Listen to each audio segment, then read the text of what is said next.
Welcome to this edition of the Phoenix House Seminar Series, produced by the National Clinical Training Department at Phoenix House Foundation. My name is Alan Phelan, and I'm a New York clinical trainer. The topic of this seminar is relapse prevention. At this time, your group facilitator will hand out a pamphlet that goes along with today's curriculum. The pamphlet is yours to keep, so feel free to write on it. At times throughout the seminar, we'll pause the video to allow your group facilitator to process some of the information discussed, or to do an activity.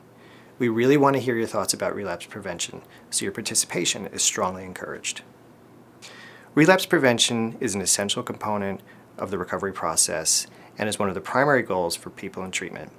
More often than not, people have had numerous attempts to stop using substances prior to getting professional help.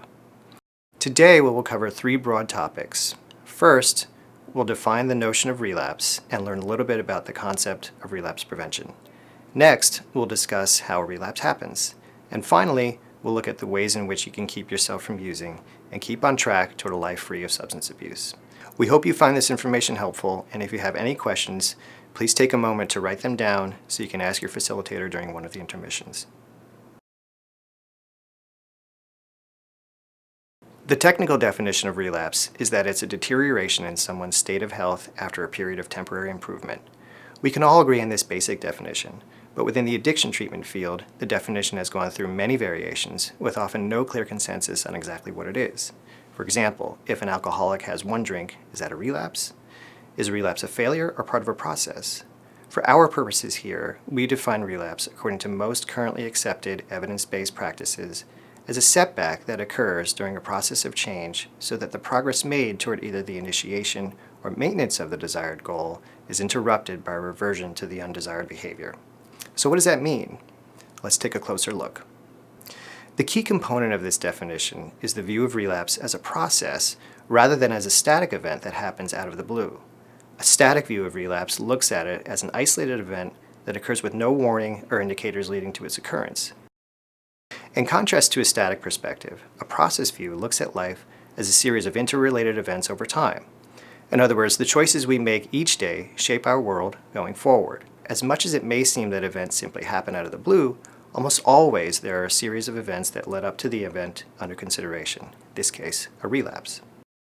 So, with that in mind, let's look at how a relapse might happen.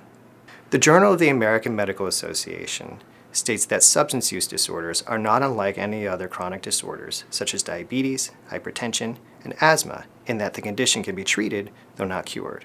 As such, the relapse rate for substance use disorders is similar to these other disorders at 40 to 60%.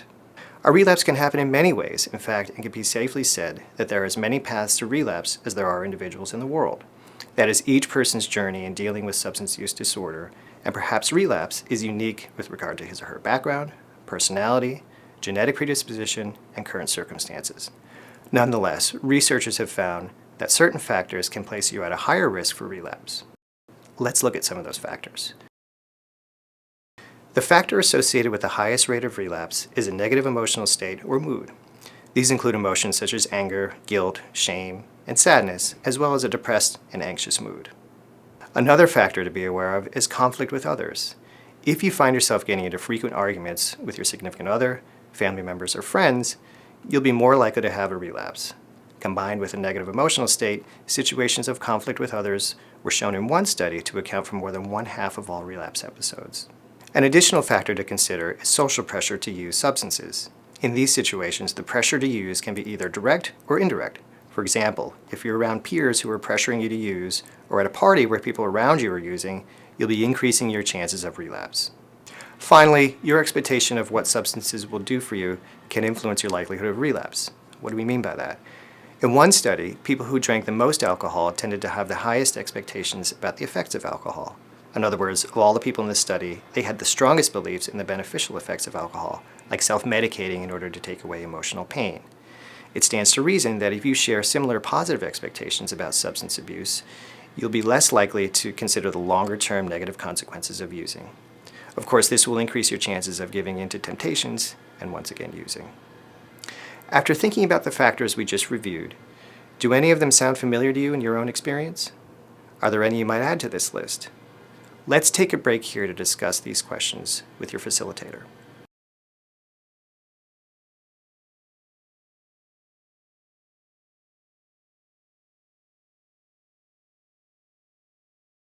Researchers studying the process of relapse have come up with 10 phases, or steps, leading to a relapse. Within those 10 phases, they've also come up with a list of 37 warning signs that might predict relapse. Now, we won't list out all 37 warning signs, but your group facilitator will give you a handout at the end of this seminar with the 37 signs on it. For now, let's look at the 10 phases and what signs are most likely associated within each phase. Phase 1, denial. In this first phase, you notice a concern about your well-being and feel uneasy or fearful about your ability to keep from using. However, these feelings are quickly denied as having any meaning and are dismissed without any self-inquiry or reflection. They may be dismissed to such an extent that the concerns are forgotten. Phase 2, avoidance. In Phase 2, you're likely to find yourself avoiding anyone or anything that might be painful. Common warning signs in this phase include a tendency to convince yourself of solutions to keep from using that are too simple. For example, you might firmly maintain the belief that you will never use again, as if that's all there is to it. You might also become defensive and irritated if someone were to ask how you're doing. Taken to the extreme, your avoidance of pain might lead you to isolate yourself from others, and even rationalize that doing so will keep you from relapsing. Of course, if you isolate from others, you are increasing your chances of relapse. Phase 3, crisis building. In this phase, the denial and isolation in the previous phases have brought about new sets of issues. While you may work hard to solve these problems, your efforts prove to be ineffective because the underlying issues have not been addressed. As a result, you may find yourself feeling somewhat depressed and maybe oversleeping a bit. You're also likely to view your life from a narrow perspective without taking in the whole picture. Events seem to happen as if unrelated to each other, and small issues are blown out of proportion. You may begin to experience a sense of powerlessness to affect any change in your life. Phase 4, immobilization. In Phase 4, you begin to feel hopeless about your ability to work toward any goals and bring about changes in your life. Life in this phase takes on a quality of going through the motions, along with thoughts of being a failure. You may also find yourself experiencing an increase in rescue fantasies and magical thinking, in which someone or something will come along to fix everything once and for all. Phase 5, confusion and overreaction. In this phase, you're likely to find yourself becoming increasingly irritable with others and overreacting to relatively minor frustrations. This tendency is amplified by a growing sense of confusion or an inability to think clearly to solve problems that otherwise you may have dealt with easily. You may also be harshly self-critical and angry with yourself. Phase 6, depression. In Phase 6, you begin to feel more helpless and hopeless about ever feeling better again. What had been a minor depressive state has now intensified to a more severe state that cannot be hidden from others anymore. You may experience a lack of motivation to do anything. Your sleep and eating habits can become irregular, and your daily routine may lack any sense of structure. Phase 7, loss of control. In this phase, life becomes unmanageable and chaotic. Some notable warning signs include an I don't care attitude, in which your attendance at meetings may become infrequent, or you stop going altogether. You may also feel intensely dissatisfied with life. Within such a mindset, you're likely to find yourself unable to control angry outbursts toward others who may offer their help. This only further increases your growing isolation and now alienation from others. Phase 8, recognition of loss of control. Because things have intensified to such a degree, denial of your struggles can no longer be maintained. This is an extremely painful stage on the way toward relapse, because with the recognition comes the sense that there is no one to turn to for help. In this state of mind, you may notice yourself feeling self-pity and thinking about using again as perhaps the only means of keeping yourself sane. Along with these thoughts may be the unrealistic belief that you can control yourself if you were to start using again. Phase 9, option reduction. During this phase, you're likely to feel trapped and suffering with interminable pain. You may notice suicidal thinking or the fear of going crazy. As a solution, you're likely to imagine using as the only way out of unbearable pain. You may also feel unreasonably resentful and angry with others who you convince yourself do not really care about you. Phase 10, acute relapse. In this last phase, you're unable to function and have lost all control. A serious crisis is likely to take place in which the cycle ends with drug or alcohol use and any of the following: emotional collapse, physical exhaustion, stress-related illness, psychiatric illness, or suicidality.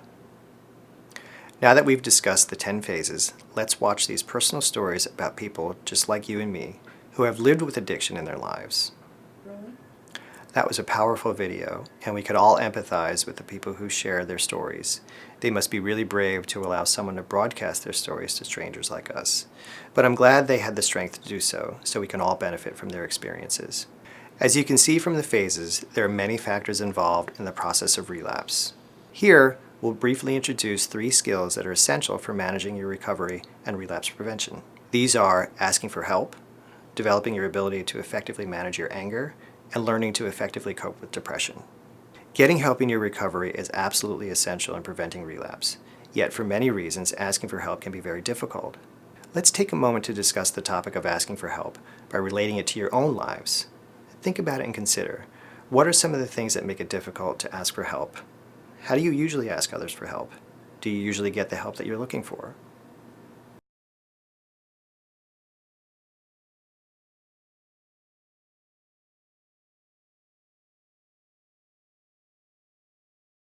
Because it can be so difficult to ask for help, it's important to keep in mind these tips before reaching out. When asking for help, keep in mind that you need to be clear and specific about what you're looking for. You may even want to write out what you'd like to say beforehand and practice saying it out loud to yourself or with someone else. In addition, it's important not to ask in a demanding way. Rather, the best approach is the assertive style, in which you're clear while neither being aggressive nor passive. It's also important to remember that the person whose help you're seeking may either be unable or not want to help. This is a scenario you should prepare for, specifically with regard to how you might handle it without becoming too angry. When it comes to managing anger, there are a number of important points to consider. First, anger is usually the most outward sign of another underlying feeling that is too difficult or too painful to admit. Second, anger does not equal action. Anger is a feeling that, like any other, is triggered by either events around you or inside of you. And third, anger is best managed by appropriately expressing it to those concerned through the use of I statements. For example, rather than saying, "You made me angry when you didn't even care about the gift I got for you," a better way would be, "I felt angry when you seemed to disregard the gift I got for your birthday." Speaking from yourself in this way assumes ownership for the feeling without blaming anyone for causing it. It also leaves room for the other person to respond without feeling too defensive. Let's take a moment here to discuss managing anger as it relates to you. How often do you find yourself angry? Does it feel like a problem for you? What makes you angry? How do you manage your anger?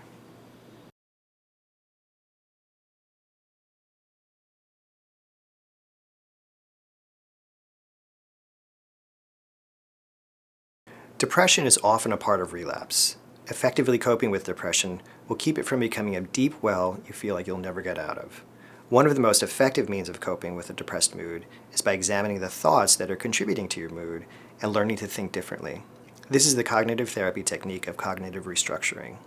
Cognitive restructuring is basically a fancy term for learning to think differently about yourself and your circumstances, including those around you. As you may or may not have learned, your mood is heavily dependent upon your thoughts or the way you interpret circumstances. If you have a tendency to think negatively and interpret situations from an extremely negative perspective, such as "my life is horrible because I'm just a failure of a human being," then you will more than likely find yourself feeling some version of depressed and irritable. On the other hand, if you're able to restructure your thoughts and think according to a more balanced perspective, in which you take account of both good and bad aspects of your life, then you'll more likely find yourself feeling much less depressed, as well as better able to consider your available choices to keep on target toward your goals. As you can imagine, thinking from a more realistic perspective, in which more positive aspects of yourself and your life can help to modulate what is truly not good and what you would like to change, offers you the best chance to cope with inevitable challenges that will come your way. Can anyone think of any recent situations in which you found yourself thinking in extremely negative terms? How did you handle it? What did you do? Thank you for listening to today's seminar and for your active participation. We want to encourage you to continue the dialogue started today, and please discuss any additional relevant information with your individual or group counselor. We're here to help. And remember, one small crack does not mean that you're broken. It means that you were put to the test and you didn't fall apart. Thank you for letting Phoenix House join you on your road to recovery. We are truly honored to partner with you on this journey. Be well.